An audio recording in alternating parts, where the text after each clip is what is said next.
My teaching has changed a lot over the years. In the beginning, so I've taught large enrollment classes for 18 years, and I lectured probably for the first 8 of those. And I always tried different things to engage or to enthuse my students, or at least stop eroding their interest in the material that I was covering.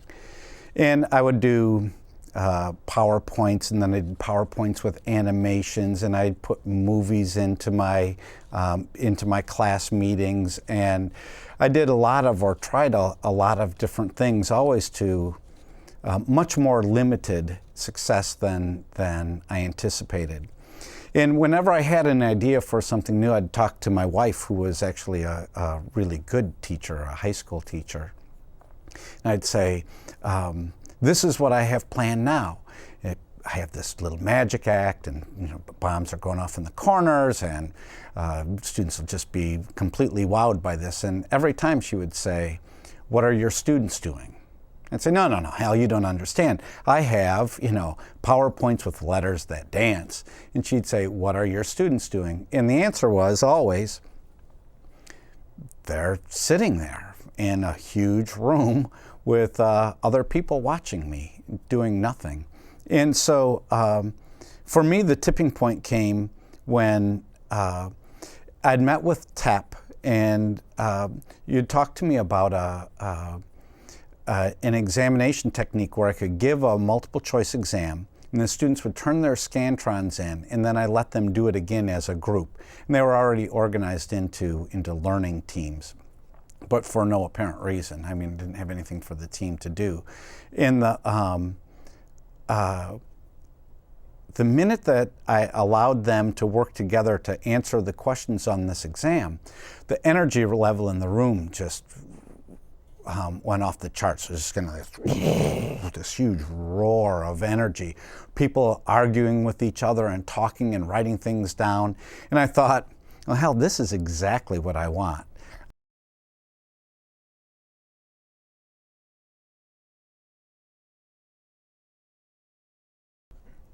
I've always enjoyed, I think, an easy relationship with the students in my class. When I lectured, about the only real skill that I had, or kind of innate ability that I had, was the ability to communicate an interest in the individual, even though there were 250 of them in the room. Somehow when I interacted with the mass, I was able to communicate an individual or a personal interest. And I used to get evaluations at the end of the term that said basically, I like you, hated the class, it was boring as hell, but I liked you. And students thought that should be, that I should be happy with that, or proud of that. And that I always took that as kind of a slap in the face. That what I wanted to have, instead of a friendly relationship with my students, was a productive relationship, or an effective relationship with them. In the design of the course, in the way that I'm teaching it now, I put a lot of effort into putting the responsibility on the student for their own education, for their own transformation, in the context of this class, in the context of this introduction to business. And so the relationship that I try to create with my students now is one in which I maintain this capacity to express an individual interest, but I also know, kind of collectively as a group, where they are in the process of transformation, in the process of acquiring a new set of skills. And there are always frustrations inherent in the change. There is a fair degree of ambiguity in the assignments. They have to acquire information from a variety of sources, and that sometimes is frustrating. I think they're much more used to having all of the information packaged for them and given to them. And so in class, while I am setting up a problem, or while I am explaining a relationship between pieces of information that I think they already have. I'm also able to talk about their process, about this is, in the past, this has been frustrating for students because you're looking for a simple explanation here, but it's not. The trade-offs are complicated and messy. Or you might think that there would be an easy answer to this because it appears to be a simple question, but actually the relationships between these simple ideas are being made increasingly complex as we add more and more pieces of information to the puzzle. And I think that students appreciate that. I think that they understand that it's their responsibility, or their education is their responsibility. And in that way, I'm there not so much as an authority, but I don't know what you would say, as a guide or a facilitator.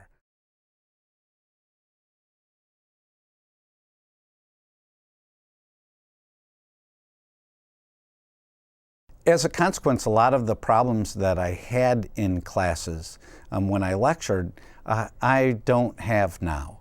It used to drive me nuts that students would read the paper, or in the last 4 or 5 years, students would surf the internet. And while my class is, I would say, makes an intensive use of technology, in this past term, for the first time, I decided no computers in class. And students question that, I think, pretty actively in the beginning of the term. I take my notes on my computer, and I look up or I follow along with you in the simulation that the course is based on. I follow along with you in the simulation. I want to be able to do that in class. But I had 4 student observers come in last term, and they would say roughly there were 80, on average, there were about 80 computers open in the room at any given time. There were less than 10 of them on course-related content. And so the decision for me was pretty easy. The trade-off, my trade-off with the students is, I won't waste your time in class. I will try to keep you actively or productively engaged. If I'm not wasting your time, if I have enough things of value for you to do, then it seems reasonable to me that I can expect you not to be texting your friends or watching videos on the YouTube. And actually, I think that it's worked pretty well.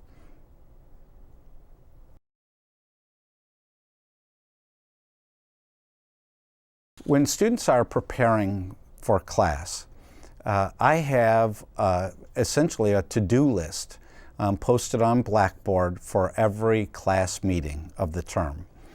I would say about 80% or 90% of the new information that I expect them to get, and the relationships between the information that I expect them to build, are on activities or are embedded in activities that take place outside of the classroom.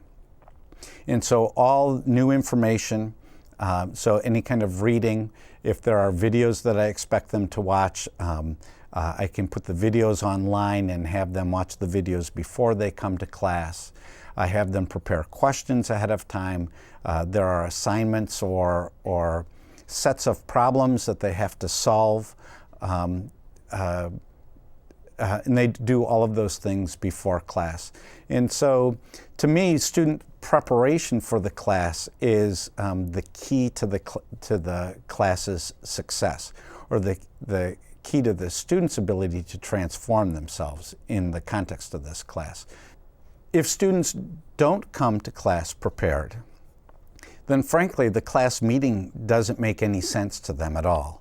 The class meeting times are organized around problems or in-class quizzes that they do kind of all day, every day. And so a typical day is I will spend 4 or 5 minutes making announcements, reviewing what I expected them to do in preparation for this class. And then I'll give a 2-minute introduction to put the problem in context. And then I post a problem on the board. And it usually is one that's very similar to or based on the preparation work that they've done. And so I can give an example. In the simulation that students use, one of their performance targets is to have a contribution margin above 30%. For their preparation for class, they look at the relationship between a number of different decisions that they make and, for instance, the price that they charge, and the contribution margin. So when they come into class, the first thing that I do is have them put 2 or 3 different decisions that will affect their contribution margin together. That's the first problem. And so if they haven't done the preparatory work, they're not able to make sense out of the activities that we do in class. And so basically, if they don't do their homework, if they don't prepare adequately for class, they come into class and lose the opportunity to create an understanding with help, and then they don't do well on the in-class quizzes. I've tried to design all of the class meetings so that students are engaged or are actively engaged with the material for as high a percentage of that 2 hours as is possible. So that's, in terms of a structural flaw, my class meets twice a week for 2 hours at a time. And that's absolute brain death for any normal human being to be in a room for that long, listening to someone else, or if they're not actively engaged. And so, again, the idea in the class meeting is that I pose a series of problems that help them integrate or to develop an understanding of the relationships between the relatively simple concepts that they've learned at home on their own in preparation for class. I'll talk for a couple of minutes and then pose a problem. Students are organized into learning groups, so they work with the same people throughout the term. When I pose a problem, then students have access to whatever homework assignments or printed resources they've brought to class, and the people who are sitting next to them. I always, when they're solving problems, remind them that the right answer isn't necessarily important. And it isn't, because oftentimes I'll tell students what the right alternative is, what the right answer to the question is, but that it's a lot more important that they understand where that came from. And so I'll walk around in the room then. So first I pose the problem. Students engage with each other and with the material. I walk the room. I work the room pretty actively throughout the 2 hours, and answer questions. I overhear conversations and inject myself into them, whether I'm welcome or not. I joke with students then. I hope interact with them as much as possible. I'll close a question down, and I'm usually nowhere near the front of the room when I'm doing that. We'll review the answer. I'll talk for a couple of minutes and to pose the next problem, to kind of set up the next kind of link that I expect them to make with the material, and then just do the same thing. So I believe, or my ideal design would be that I talk for 5 minutes, the students solve problems for 10. I talk for 5 minutes, the students solve problems for 10. And usually when I say solve problems in 10 minutes, they probably do 4 or 5 problems. They tend to be relatively simple problems with a lot of iterations. What happens if this? What happens if this? Kind of what if scenarios.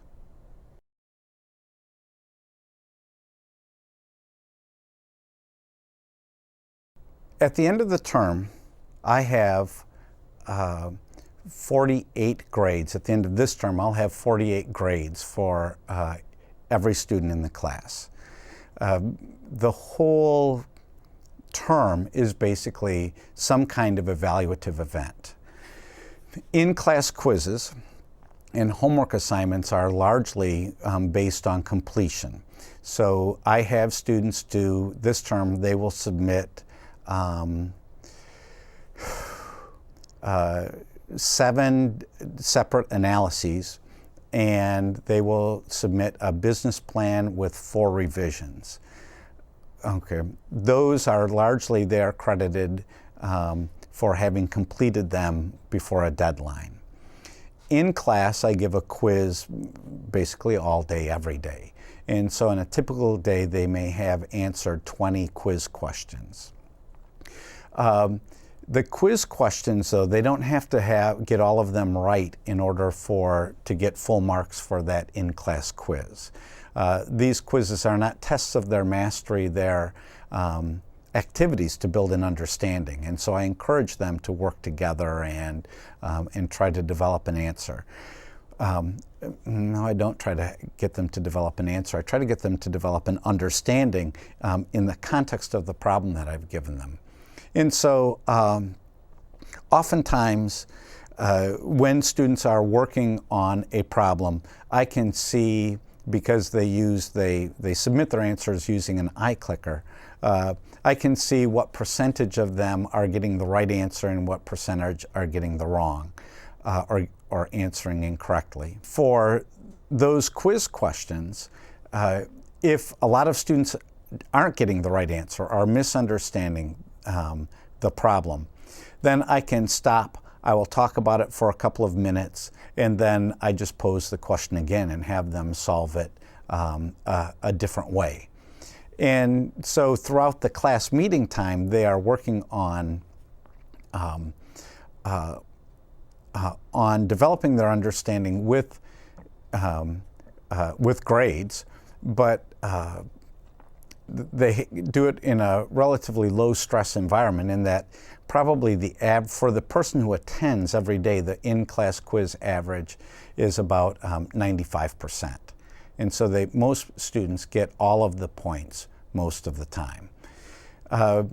There are, in terms of assessment, the class is built around a computerized simulation. And so some set of points are awarded for completing activities like an analysis of the situation that they're in, a tutorial about financing, submitting their decisions on time. And some of the evaluation of the simulation is based upon their performance. So they manage these simulated companies to meet 5 performance targets. And they run the company for 8 years. And so every time they meet a performance target, they get points for that. There is a business plan that they do at the end and present to the students in their teams that's formally evaluated or closely evaluated. And then there are 3 major exams. And so there are a lot of grades for students. Probably the 3 major exams are the ones that would traditionally or are closest to what I would have used traditionally to assess the student's overall mastery or final mastery of the material. But it isn't, content mastery isn't the goal of the class. What I want them to do is to develop their skills as learners, to figure out what the learning in the context of a business education, what that is, what skills are necessary.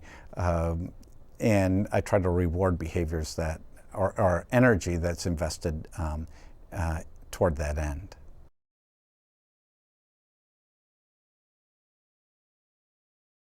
My favorite one is, Dave, you're a healer. I used to have insomnia. Now all I have to do is think of you and I can fall right asleep. My evaluations for the class have been actually very consistent over the last 3 years. I think that in general, So I'm talking about over, in the last 3 years, I probably have averaged 2,300 students a year. And a small number of the students really dislike the class and apparently dislike me. And I'm not sure what to do about those students, or if there is anything I can do about those students. But in general, course evaluations have been much better than when I did a straight lecture.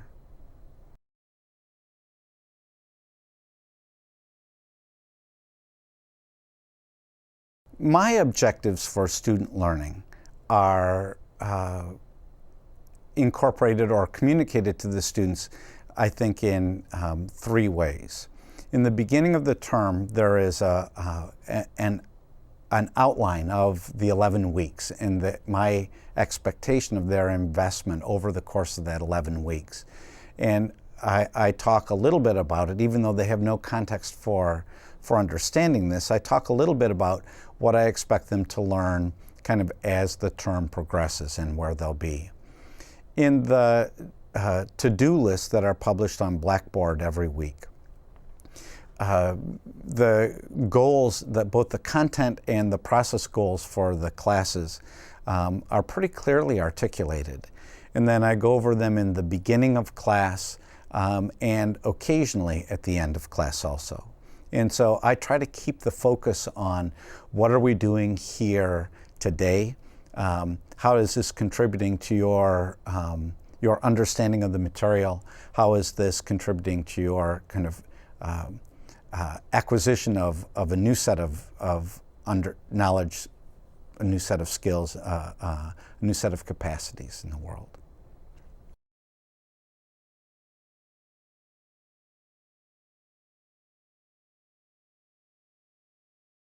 When I redesigned the class,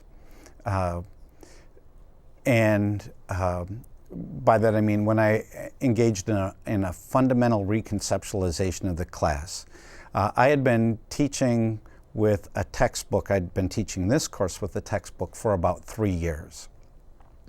And I was very frustrated because no matter what my goals were for the class, a large introductory class based on an Intro to Business textbook was nothing but an exercise in vocabulary acquisition. I could say, I really want to enthuse you about accounting, or I would love to get you, on fire about marketing. But in the end, I would cover a topic or a chapter every day, and students were rewarded to the extent that they memorized the vocabulary that was in bold or printed in the margins. And little else. And so for me, this was tremendously frustrating. I used to cry before I'd go to class because it would be, it seemed like an exercise in futility. And so in an act of not so quiet desperation, I abandoned the textbook and decided that I would go with build the class around a computerized simulation instead, so that students were running their own business. Business is an activity. I mean, there is an understanding, there is a set of conceptual tools that you can acquire to give you a sophisticated mastery over the activity, but it is, in its heart and soul, it's an activity. It's something that people do. And when I adopted the simulation, there weren't any materials available to introduce students to it. The commercially available simulation that I used, their salesperson told me that it was designed for large groups, but by large groups they meant 50 people, and I had 900 in my first term. And it was probably the single best term that I ever had at the university. I was not at all prepared for the class. Well, I was prepared for the class, but I had no idea how it was going to turn out. I went in and said, This is my goal, is to have you learn as much about business as you possibly can in the context of this simulation. We're going to have to figure it out together. Students constantly corrected me in class about misinformation that I had about some relationships in the simulation, which would have scared me to death the year before or threatened me to no end. But in this context, in this environment of activity, it was really pretty exciting. Over time, I learned a lot about the simulation, and I refined what my objectives were for the students in the context of this course. I went from, in the beginning, content and process objectives, where I wanted them to be able to do the simulation without any major failures of technology, and I wanted them to know something about accounting and something about marketing and something about finance. But over time, as I invested more time in the course itself, my goals now have changed largely to process ones. The fact that they learn some accounting and that they learn some marketing is a benefit, but isn't the it's an unintended, not completely unintended consequence, but it's a byproduct of what my major design goals are, and that is I want this class to be a context for them to develop their liberal understanding, their liberal education, their more global understanding of the world, and to increase their capacity to operate in that world. As I gained more experience with the simulation, my objectives shifted from pure content objectives, teaching them something about accounting, something about marketing, something about finance, to more process objectives for the individual. How can you transform your capacities in the world through the context of this course? Our next major iteration, and we're going to redesign the course this summer, is to express all of the learning goals in the context of the goals of a liberal education. And so we are going to take very seriously the concept that we're preparing students to be lifelong learners, and lifelong learners, or at least the learning that I've done as an adult, has tended to be in environments that have problems that are ambiguous or messy in almost every respect. Information comes from a lot of different sources, and you have to be proactive in the acquisition of information, and have to have some strategy for putting that information together in order to create a useful understanding. And this class is actually pretty well suited for that. And the people who review the course in the college are actually pretty excited about this. I thought that initially that I would get some resistance because I'm covering less accounting or I'm covering less marketing than I did before. But on the whole, the college is very accepting of students who know a little bit less content, but are much better prepared for to take an aggressive approach to their own education.